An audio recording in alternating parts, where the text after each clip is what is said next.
苍了天了，大雄为偷懒复制了一屋子哆啦 A 梦，结果却搬起石头砸了自己的脚。一天阳光明媚，大雄放学回到家，竟发现哆啦 A 梦正在和当红爱豆聊天扯淡。好家伙，他还有这种人脉！其实这都是照片皮揣子的功劳，只要把上面的吸盘怼上照片，就能从中揪出各种人物。突然，哆啦 A 梦的闹钟响了起来，原来他约了小咪见面，只能把大雄留在家里，沦为老妈拔草的工具人。但问题来了，就这样，大雄的心理能平衡吗？答案是否定的。他立刻掏出了哆啦 A 梦的备用口袋，拿着皮揣子便从照片里召唤出了一个哆啦 A 梦，随后还秉持着人多力量大的原则，还直接给1号蓝胖整了一群好兄弟。可常在河边走，哪有不湿鞋啊？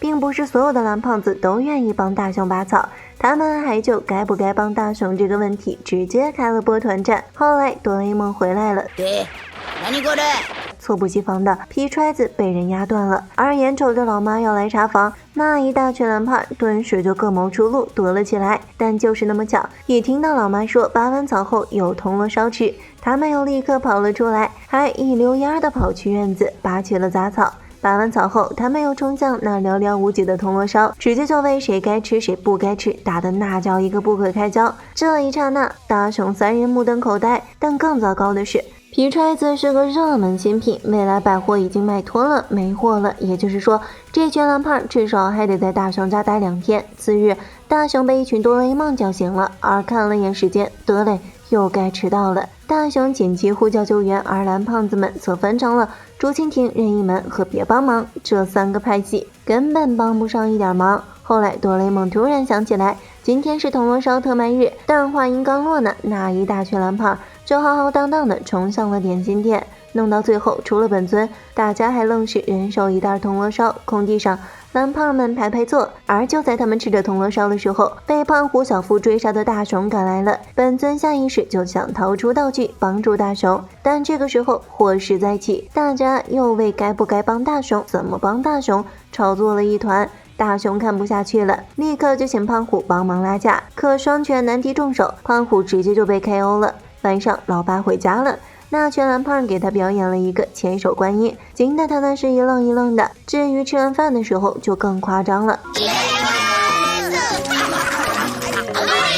好家伙，这老爸怎么养得起家啊？但这还不是最惨的，当天晚上大雄差点就狗带了，睡梦中被一群蓝胖子砸得惨叫连连。而第二天，大雄和静香的约会也开启了 party 模式。突然，就在一群蓝胖争吵着该怎么关上红叶的时候，静香的三明治被人打翻了，是可忍孰不可忍啊！大雄瞬间就暴走了，勒令他们赶紧撤退。就在这时，未来百货的皮揣子终于有货了，哆啦 A 梦立刻买了一个。而与此同时，其他的蓝胖子则跑去道歉了。碰巧静香看上了一株悬崖上的野花，大雄赶紧去摘，却一时脚滑，不由自主地往下掉。好在蓝胖们纷纷赶到，以人梯的形式成功拽住了大雄。但就是那么巧，大雄刚松一口气，另一边的哆啦 A 梦本尊启动了皮揣子，顿时蓝胖们撒开了手，立刻就往照片里头跑，而大雄也被带飞，一路上惨叫不断。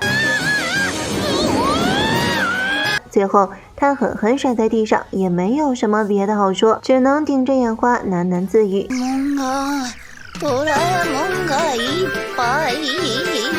好了，欢迎大家留言、点赞和关注哦，咱们明天见。